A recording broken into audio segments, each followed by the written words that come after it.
அண்மை செய்திகளை பார்த்து வருகிறோம். அண்ணா பல்கலைக்கழக மாணவி பாலியல் வன்கொடுமை சம்பவம் குறித்து ஆளுநரிடம் அண்ணாமலை முறையிட்டு வருகிறார். அது தொடர்பான அண்மை செய்திகளை நாம் பார்த்து வருகிறோம்.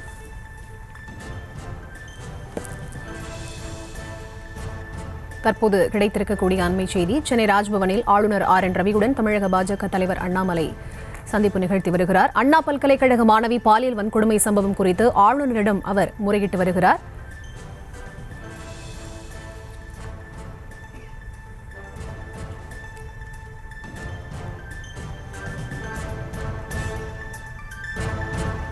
அண்மை செய்திகளை பார்த்து வருகிறோம். சென்னை ராஜ்பவனில் ஆளுநர் மாளிகையில் ஆளுநரை தமிழக பாஜக தலைவர் அண்ணாமலை சந்தித்து வருகிறார். அது தொடர்பான செய்திகளை பார்த்து வருகிறோம்.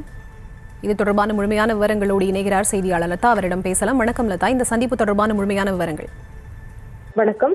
பாஜக மாநில தலைவர் அண்ணாமலை சென்னை கிண்டியில் இருக்கக்கூடிய ஆளுநர் மாளிகையில் ஆளுநரை நேரில் சந்திப்பதற்காக தற்பொழுது வருகை தந்திருக்கிறார்.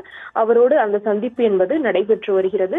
முக்கியமா பார்த்தோம் அப்படின்னா, அண்ணா பல்கலைக்கழக மாணவி பாலியல் வன்கொடுமைக்கு பிறகு அரசு காவல்துறை அதன் மீது உரிய நடவடிக்கை எடுக்கவில்லை என்பது எதிர் கட்சிகளினுடைய ஒரு குற்றச்சாட்டாக இருக்கக்கூடிய ஒரு நிலையில இன்றைய தினம் பார்த்தோம் அப்படின்னா, காலை கூட விஜய் நேர்ல சந்திச்சு இது தொடர்பாக ஆளுநரிடம் பேசியிருந்தாரு. அதற்கு பிறகாக தற்பொழுது பாஜக மாநில தலைவர் அண்ணாமலை தற்பொழுது இது தொடர்பாக அவர் பேசலாம் என்று எதிர்பார்க்கப்படுது.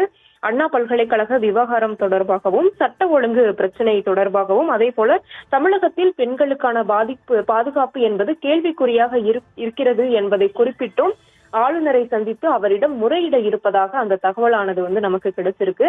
அதே போல பார்த்தோம்னா, அதிமுகவும் கூட ஆளுநரை நேரில் சந்தித்து இது தொடர்பாக வலியுறுத்த இருப்பதாகவும் கூட ஏற்கனவே எடப்பாடி பழனிசாமி செய்தியாளர் சந்திப்பின் போது கூட தெரிவித்திருந்தார். இதற்கிடையே பாஜக மாநில தலைவர் அண்ணாமலை இன்றைய தினம் சென்னை கிண்டியில் இருக்கக்கூடிய கவர்னர் மாளிகையில ஆளுநரை நேரில் சந்திப்பதற்காக தற்பொழுது வருகை தந்திருக்கிறார். அவர் ஆளுநரோடு பல்வேறு விஷயங்கள், தமிழகத்தில் நடக்கக்கூடிய பல்வேறு பிரச்சனைகளை தொடர்பாக பேச இருப்பதாகவும், அதுல முக்கியமான விஷயம் என்ன அப்படின்னா, அண்ணா பல்கலைக்கழக மாணவி வன்கொடுமை தொடர்பாக உரிய நடவடிக்கை எடுக்க வேண்டும் என்பதை வலியுறுத்தியும் அவர் பேச இருப்பதாக தகவல்கள் தெரிவிக்கப்படுகிறது. விவரங்களை வழங்கியமைக்கு நன்றி லதா.